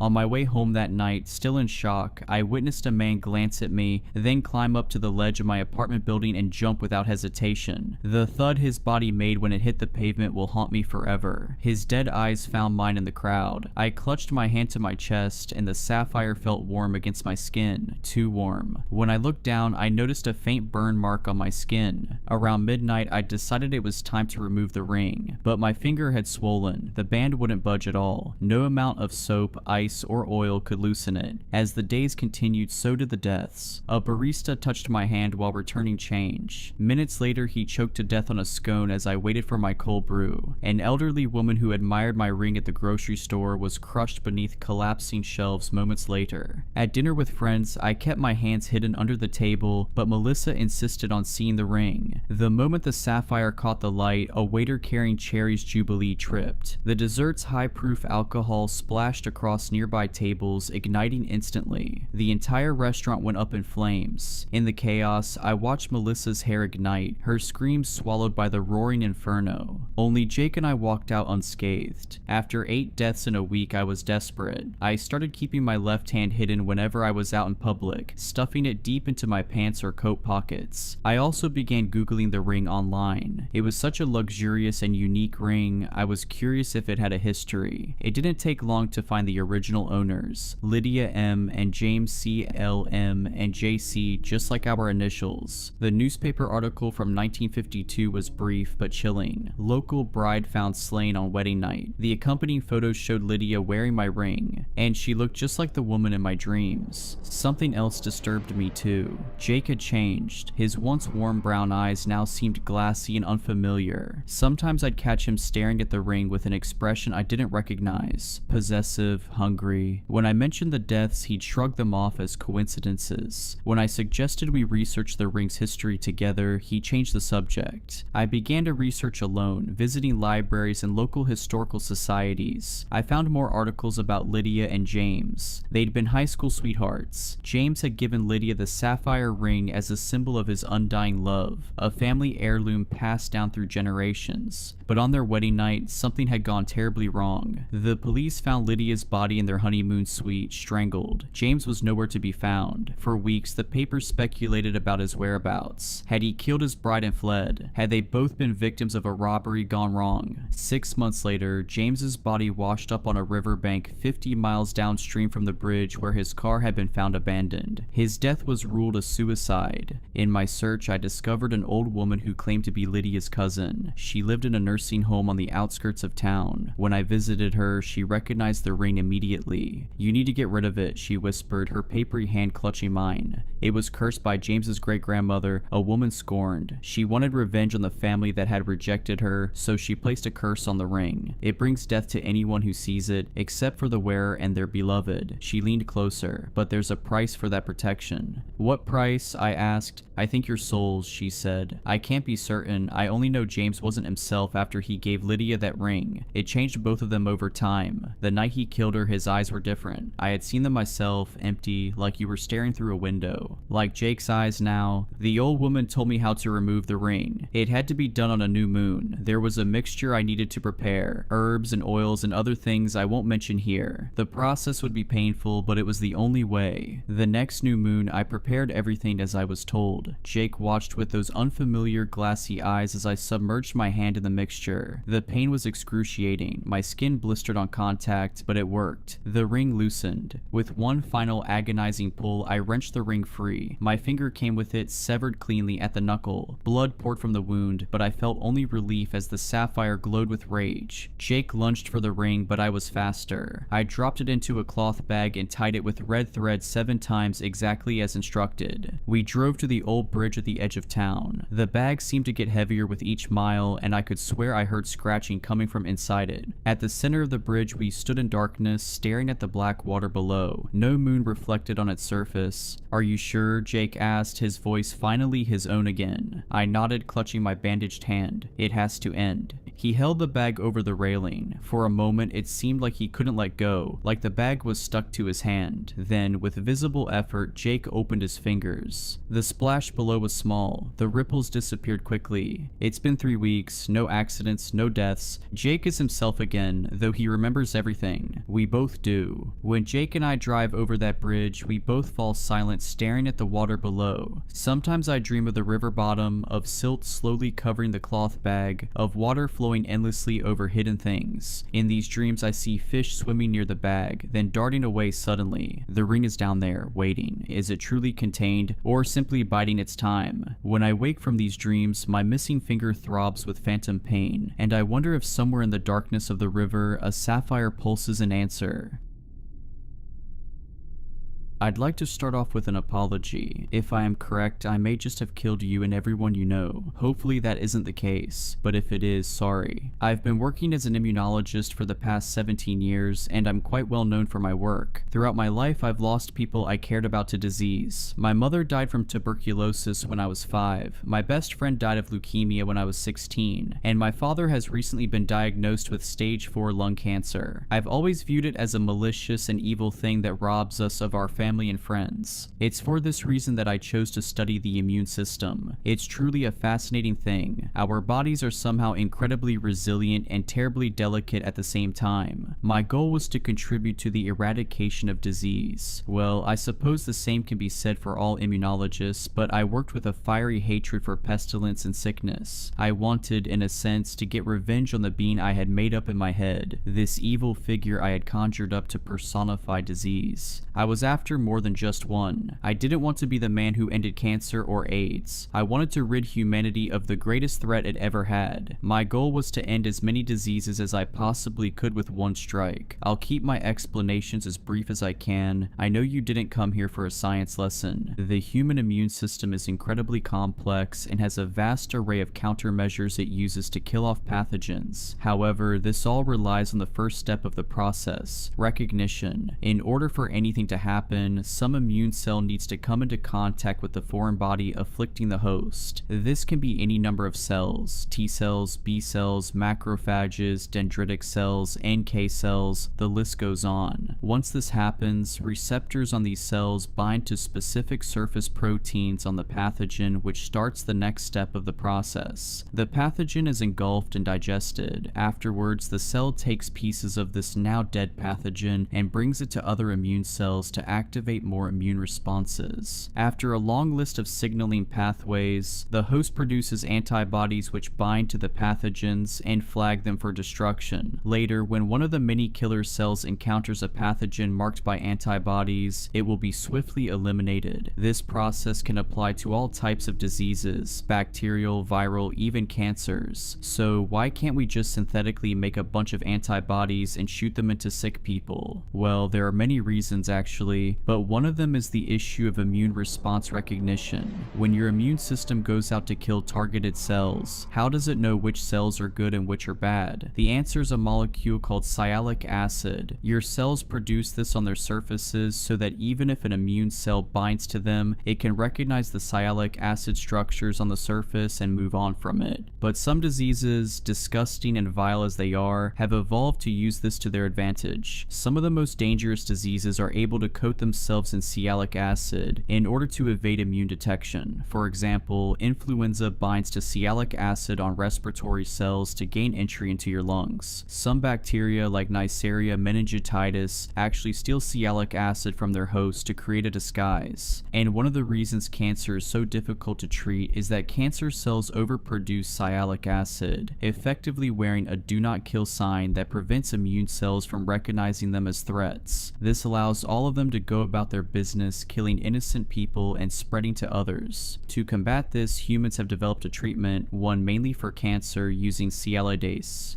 an enzyme that breaks down sialic acid from molecules. Think of this as a chainsaw that cuts off sialic acid and allows the bad cells to be recognized by your immune system. There's only one problem with this: sialidase is not specific. It will rip off sialic acid from your own cells if it comes into contact with them. But in this enzyme, I saw the key to free us all of the burden of sickness. If I could use a vehicle to ensure that sialidase only comes into contact with non-self cells, I would be able to strip away their advantage and expose them to the immune system. And I had the perfect one. It feels strange to condense years of my life and hard work into just a few sentences. In my studies, I became deeply familiar with the measles virus, an endlessly fascinating entity. You see, measles causes infected cells to fuse together, forming massive clumps called syncytia. If I could modify the virus to carry the sialidase enzyme, these clusters would become their own undoing. As the cells fused, sialidase would strip away the sialic acid from all of them at once, leaving them completely exposed to the immune system's wrath. That's exactly what I did. It was tested on rodents a week ago and it worked perfectly. But when I tried to get this new treatment approved, I was shot down almost immediately. I was outraged. I had invented a way to eradicate a plethora of life-threatening diseases, and this miracle cure wasn't even going to be considered. Unfortunately, I took matters into my own hands. This drug was going to save my father, I knew it. So I went to the hospital he was being treated at. He's been spending most of his time sleeping. Cancer has a way of draining energy from its victims. I injected him with my treatment quickly. He didn't even wake up. Satisfied, I left the hospital and headed to the lab. The rats needed feeding, and then I could finally relax at home. Only when I saw the rats did I realize my error. In my fervor to create this miracle cure, I had made the same mistake that the human immune system does. I hadn't been specific enough. My goal was to make the measles virus, with sialidase attached to it, bind to any foreign bodies and force them to clump together. This would then allow the enzyme to remove the sialic acid from all of the pathogens and allow them all to be recognized by the immune system. But sialidase isn't specific. It had shorn off the protein that causes the measles virus to bind. The result of this was a free-floating virus that could bind to any cell and shear off its sialic acid, making it a target for the host's immune system. The rats in their cages had partially liquefied, their bodies reduced to a putrid gelatinous slurry. Only a few fragments of bone and shredded tissue remained, barely recognizable as what had once been living creatures. A rancid mix of blood and dissolved flesh pooled at the bottom of the cages, the stench thick and suffocating. Without another thought, I rushed back to the hospital, back to my father's room, but it was too late. I'm not sure why, but it acted quickly, far more so than it had with the rats. My dad had woken from his sleep with agonizing screams. Blood ran from every orifice, his eyes, his nose, his ears and mouth. He reached out a semi-solid hand towards me. I could see the veins and muscles through his skin. As he reached out, his hand fell from his arm and splattered onto the floor by my feet. His now milky white eyes rolled into his skull as he fell back into bed, motionless. His torso caved in on itself, exposing his liquefied organs to the open air. His body was eating itself because of what I had done. Nurses and and doctors rushed in and out of the room, but I knew they wouldn't be able to help. An older nurse grabbed my arm and led me outside, but I couldn't hear his words. My ears rung from what I had seen, what I had caused. I vomited in the flower bed. I didn't know what else to do, so I went home where I'm now drafting this up. There's one more detail about the measles virus that I didn't mention. It's highly contagious. In fact, in unvaccinated populations, it has a 100% infection rate. Not that a vaccine would help anymore. I've modified the virus to the point where a new vaccine would need to be developed, but judging by how fast it worked on my father, I don't think we have that kind of time. Every single one of the people who were in that hospital likely have it, me included. By tomorrow, hundreds of people will be infected. A week from now, thousands or more, but chances are I'll be dead by then. I truly hope I'm wrong, but if I'm not, I really am sorry.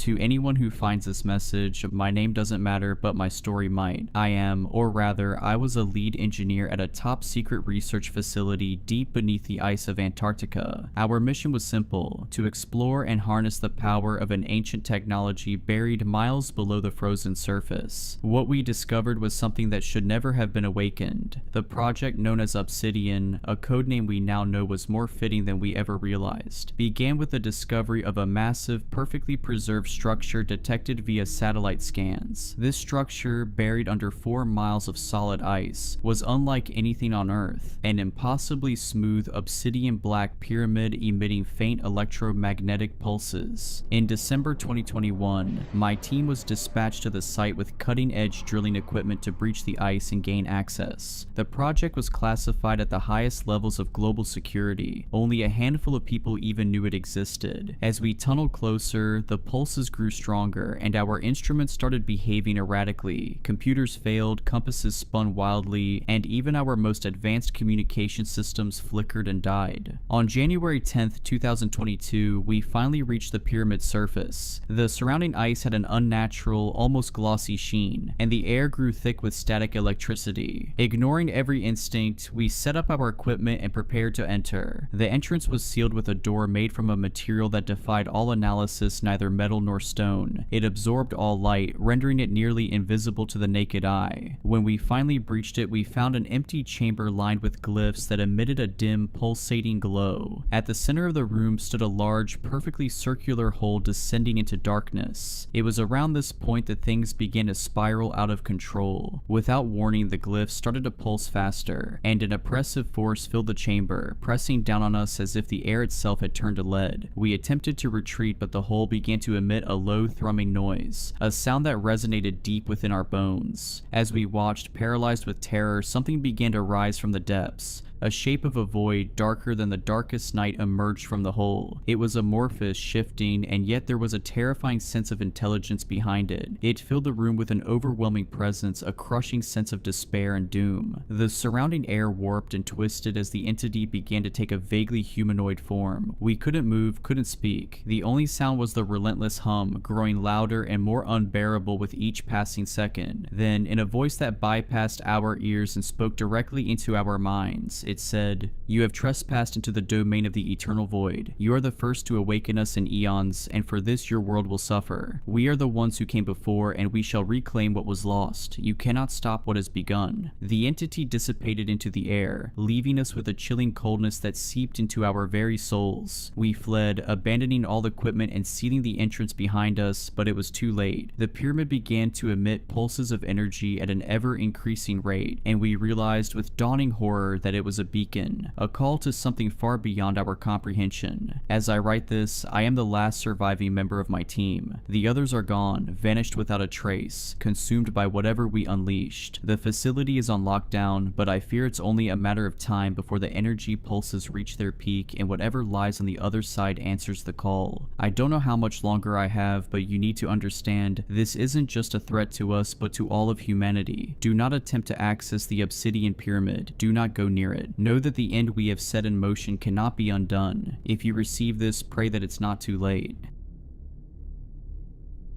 I barged through my front door and sprinted up the stairs. I made a run for the bedroom door before kicking it open. "I know he's in here. Where are you hiding him this time?" I screamed. My wife Susan was shocked to see me back from work and was sitting in bed reading a book. "I don't know what you are talking about, honey. I've been here all morning." I could tell from the red glow on my wife's cheeks and the beads of sweat rolling down her forehead she was doing more than reading a book. "I know that scumbag is here. I can still smell his stinking aftershave." I grabbed the blankets and ripped them off the bed. Susan tried her best to cover her naked body. "It's 2 in the afternoon. Why are you in bed naked?" Susan looked like a rabbit caught in a headlight. She stuttered as her brain tried to make up a plausible answer. I began tearing the room apart when suddenly I heard the sound of labored breathing coming from the closet. I felt a rage of red mist descend upon me before whipping open the closet doors. As I drove back to work, I couldn't get the image of Mason Bradley and his fat gut on top of my wife. Intrusive thoughts about my wife's infidelities permeated my mind as I drove my truck. At 37, my life wasn't where I expected it to be. My dreams of running my own company were as broken as the beat-up pickup truck I used to drive to work. My truck rumbled up to the gates of the steel mill. The security guard at the gate barely acknowledged my existence as the truck roared past him. As I turned into the car park, I noticed my boss Big Ed waiting for me. As I got out of my truck, Big Ed came scurrying over. For a man who ran $1 million company, he always looked as if he was out panhandling for his next meal. His slacks were 2 sizes too big and he wore the same t-shirt every day. "What are you doing tomorrow, Jack?" I hated how Big Ed spoke to me. He had a habit of spitting after every sentence and would sometimes spit directly at me. "I was going to surprise my wife tomorrow and take her somewhere nice." Big Ed hitched his slacks up onto his gut. "Listen here now, Jack. My car's been giving me some trouble and I need you to service her.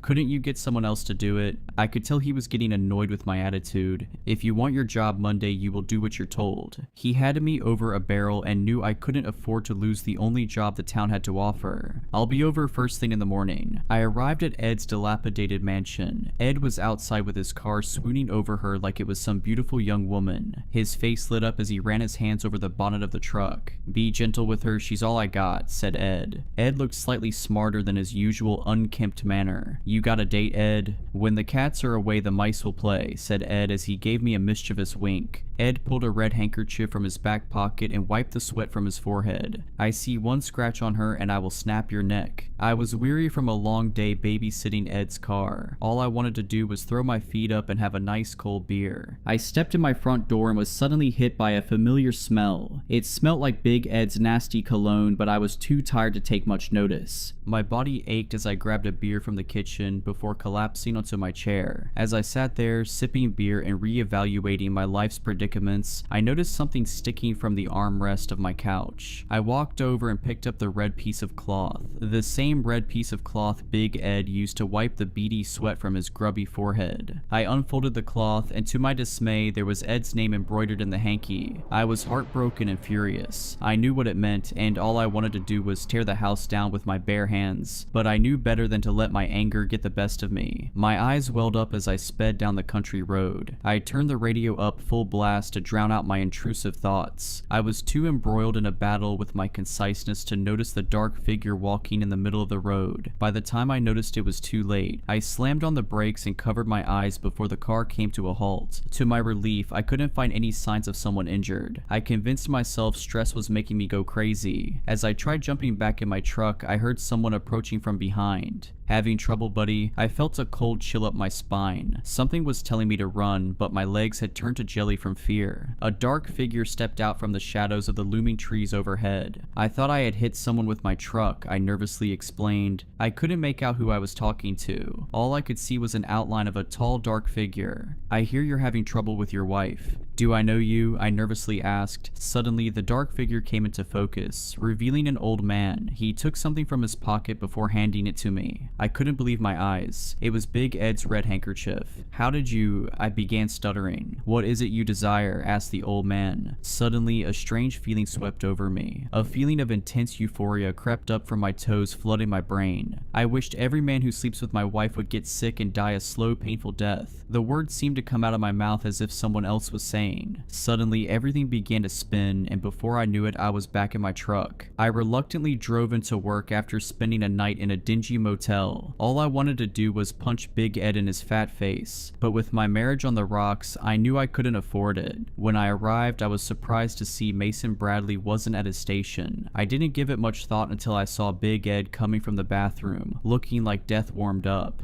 "Hey Ed, you don't look so good." Ed stood there looking pale as a ghost, trying to keep the contents of his stomach from ejecting from his mouth. "I think it was something I ate," he explained as I took a step back from him. "Has this anything to do with Bradley being out?" I asked. "Yeah, he was too sick to make it in today. Must be a bug doing the rounds." Over the next few days, I watched Big Ed get weaker until there was no sign of him. I had gotten word that Mason Bradley had died, and from what I was told, Big Ed wasn't far behind. Since Big Ed wasn't in, we knocked off early. As I drove home, I stopped at the local gas station to pick up some beers. Phil, the owner, was at the counter looking like he was about to pass out. "You alright, Phil? You're looking a bit pale there, buddy." Phil covered his mouth, trying his best not to puke all over the counter. "I'm after picking up this bug that's going around." It couldn't be, I thought to myself as I suddenly remembered the strange encounter I had the other night, the one I was sure was just a strange dream. "You look after yourself, Phil, and get yourself to a doctor.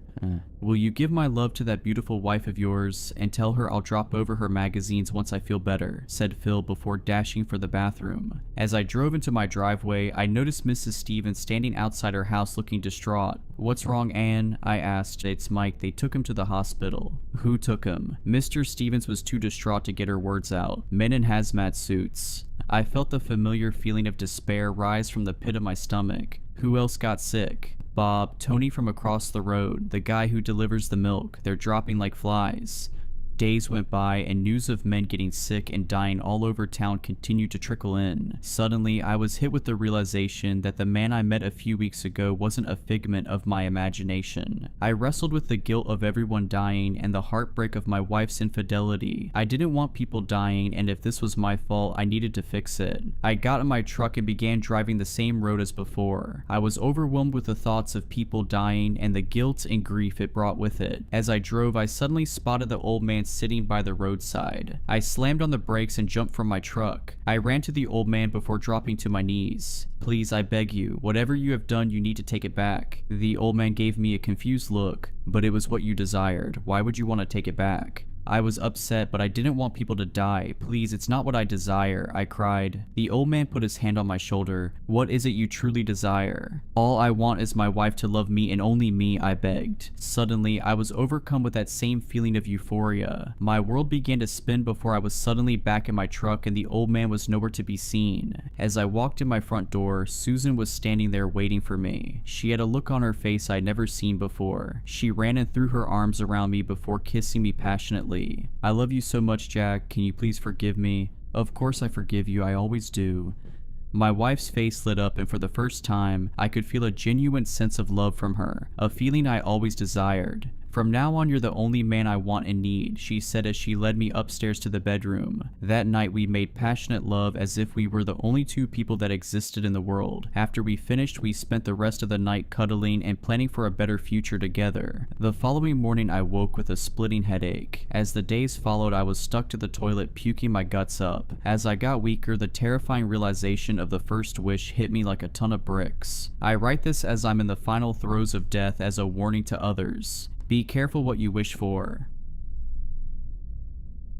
I've worked prison security my entire life. A few months ago, I got a promotion, great pay, full accommodations, and one simple assignment: monitor the facility's camera system. No questions asked. I was told the prison and its inhabitants were classified, even to me. The pay was too good, the on-site housing was free, and I had a family to support, so I didn't ask. Now alarms are blaring all around me, and I don't know what I just saw, but I can't keep it classified. I have reviewed the footage for the 5th time, my hands trembling as I paused it on the prison's head of security, Harris, and his panicked face. The alarms and flashing red lights of the control room filled the screen, disorienting even as a mere observer. "Ah, crap," Harris's voice cracked through the audio feed. The camera zoomed in slightly on the screen he was staring at. The prison cell layout, a grid of green icons, had one glaring anomaly. A single cell on floor 4 in the far corner flashed an angry red. Unauthorized release blinked relentlessly in tandem with the deafening alarms. He grabbed the desk desk phone next to him with a speed that spoke to both his training and his fear. "All units to containment floor now." His voice boomed over the speakers. "We have a breach. Repeat, we have a breach in cell 4 corner. Code black. Code black." The words reverberated in my mind, the first in the facility's history. Harris didn't have time to dwell on the weight of it, and neither did I. I fast-forwarded the footage, watching guards scramble into action, weapons drawn, their postures rigid with tension. The control room camera shook slightly as Harris grabbed his rifle, slammed in a fresh magazine, and chambered a round. He was preparing to join them when gunfire erupted through the audio feed. I rewound and replayed that moment, trying to pinpoint the exact second the chaos began.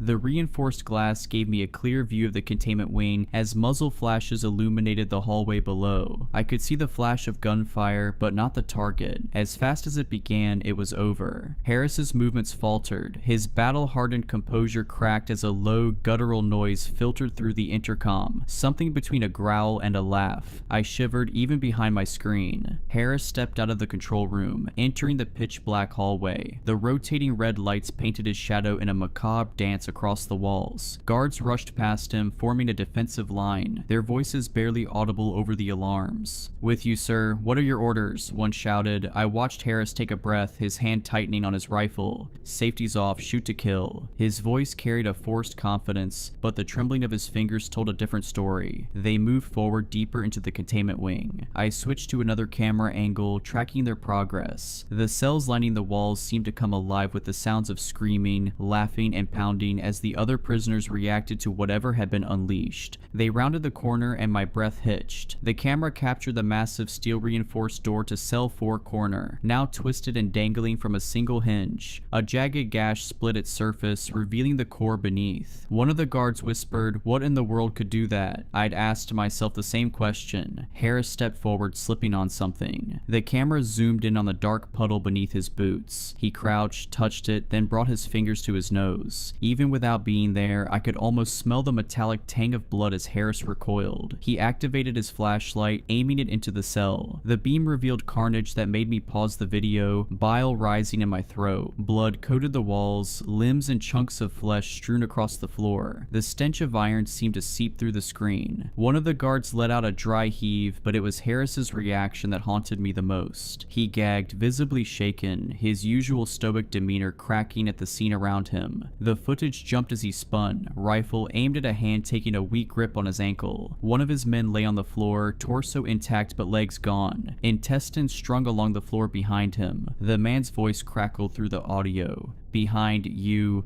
Harris turned, the other guards following his lead. The camera angle shifted to capture what they saw. My blood ran cold. A child, or something resembling one. It clung to the wall like an arachnid, limbs contorted, black eyes hollow and lifeless. Its mouth twisted into a grin that stretched impossibly wide, revealing rows of needle-like teeth. I froze the frame, staring at the monstrous visage. It didn't move until Harris did, his voice a choked whisper. "What in the fu—" The creature screeched, the sound shrill and inhuman before lunging. The room erupted into chaos. The guards opened fire, their muzzle flashes briefly illuminating the scene. Screams filled the audio feed, cutting off one by one until only static and the distant wail of alarms remained. The camera feed from the hallway flickered. When it stabilized, the scene was eerily quiet. Blood dripped from the walls and pooled on the floor. Then came the sound, a slow, deliberate scrape, thud, scrape, thud. The creature emerged, dragging Harris's lifeless body behind it. His blood painted a crimson trail on the cold steel floor like a signature written of gore. It approached the far wall where a sealed door stood. I rewound and played that segment repeatedly, unable to look away as the creature raised Harris by his matted hair. His head lolled and a weak cough escaped his lips, blood splattering the wall. He was still alive. The door scanner activated with a mechanical ping, a red laser trying to scan his face. Harris's final cry sent shivers down my spine. "No," he said as he tried to keep his eyes sealed tightly. Jagged fingers slithered along his forehead and curled under his eyelids, prying them open, forcing the scanner to accept his retina. Blood and tears flowed down his face as he screamed. The door unlocked with a hiss of decompressed air, large locks unlatching with a clang. The creature discarded Harris with a sickening thud, his head colliding colliding with the wall. I had to stop the footage as his skull gave way, blood and brain spraying the lens, but I forced myself to finish it. The last moments showed the creature crawling through the now open door, slick with gore, leaving behind a facility drowning in silence and death, its demented form slowly morphing into that of an innocent child. I sat back, the weight of what I'd seen pressing down on me. My hands hovered over the keyboard, unsure of what to type or who to send this to. There were no protocols for this, no contingency plans for whatever it was. All I could think was, it's free. It looks like a child. It is out there amongst all of us. This is my only warning to you all. I will get thrown in prison for posting this, but it doesn't matter. I'll be safer in there than free with that thing out there. God save us all.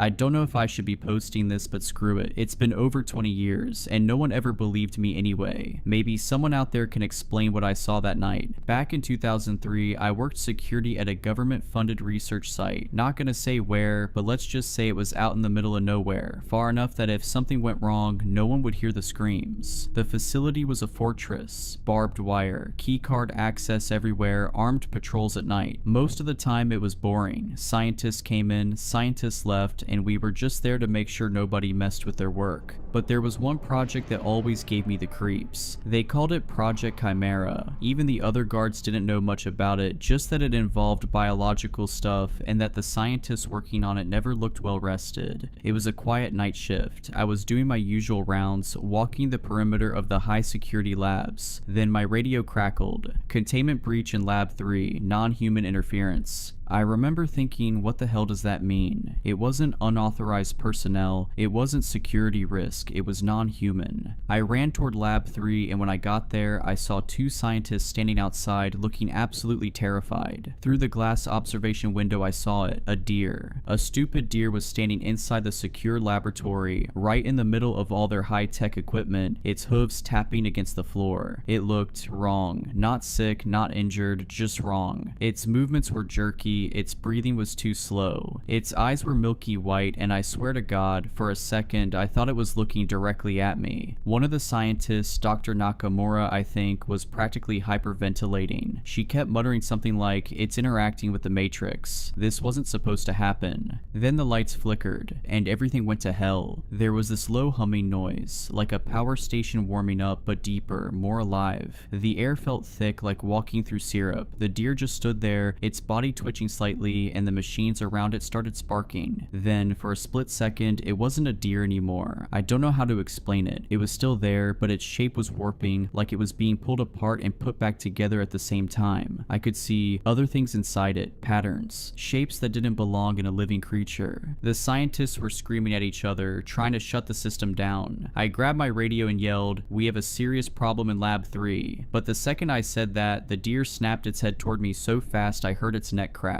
And then it was gone. No explosion, no dramatic escape, just gone, like someone had flicked a switch and erased it from reality. The humming stopped, the machines went dead, the air felt normal again. They shut down the lab immediately. The higher-ups came in the next morning, cleared everything out, and told us not to ask questions. I overheard one of the researchers whispering that they found something left behind where the deer had been standing. A residue, some kind of organic material that didn't match anything they had on record. But no one ever explained what happened to the deer. They told us it was a security failure, that the deer had somehow wandered in through a ventilation shaft, which was bullcrap because I had walked that perimeter for months and there was no way a full-grown deer made it past all that security. A few weeks later, Project Chimera was shut down completely. The lab was sealed off and the lead researchers were reassigned or just disappeared. I put in my resignation not long after, but sometimes I still dream about that night, about the way the air felt wrong, about the deer's eyes, milky white, staring straight through me, and the way for just a second I swear it knew what I was thinking.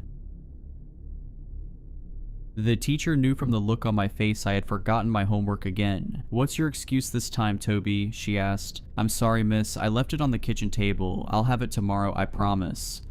She had heard it many times before. It was the same old song and dance, and no matter what I said, it didn't stop me from getting detention. When I got home, my mother was waiting for me. The school had already phoned her, and I knew by the look on her face I was in big trouble. This is the third time this month the school rang me. "I'm sorry, Mom, I did leave my homework at home. Miss Henchley's just out to get me. She sent me to my room after she told me I was grounded for the week. I hated being grounded because all I had was my sister Cindy to talk to. Mrs. Henchley gave me detention again. I hate her. I wish somebody would teach her a lesson," I explained to Cindy. Cindy looked at me with a big smile on her face. "I can ask my friend to help you. Millie is great and does everything I ask her to do." My sister was annoying, but I found it cute that she had an imaginary friend. Later, I was jolted from my sleep, and Cindy was sitting by the dressing table with her back turned to me. "Get back to bed, Cindy. It's late. If Mom finds you out of bed, I'll get in trouble." I hated sharing a room with my sister who slept on the top bunk. When my dad died, we had to move to a smaller house. My mom said it was temporary, but it's been 2 years now, and I am still stuck in a tiny room with her. When I woke the following morning, my sister was already downstairs. I walked over to the dresser and picked up a drawing my sister must have drawn. My sister's drawings were usually cute. She likes unicorns and fairies, but this one was disturbing. It depicted a woman lying on the floor next to a busted up car, and she had red stuff coming from her head. I arrived at school that day to find Miss Henchley wasn't behind her desk. Instead, we had a substitute teacher who told us she was filling in after Miss Henchley was involved in a terrible car accident. It was then I remembered the picture Cindy had drawn. It was just a coincidence, I was sure of it, but I couldn't help feeling guilty. Either way, I wished this on her. The only upside to Miss Henley's accident was not having to do detention and go home. On the way home, I bumped into Damian Morsley. He was on my case all year, and every time he saw me, he gave me a beating, and this time was no different. When I got home all bloody and bruised, I went straight to my room. I didn't want my mother to make a big deal about it. I didn't want to give Damian more reason to hate me. "What happened to you?" my sister asked as she stepped into the room. "Nothing happened to me," I said as I scolded my sister for asking too many questions. "Was it that mean kid Damian again?" she asked in a concerned tone. "Yes, but you can't say anything to Mom. She will go ballistic." My sister looked at me again with that mischievous smile.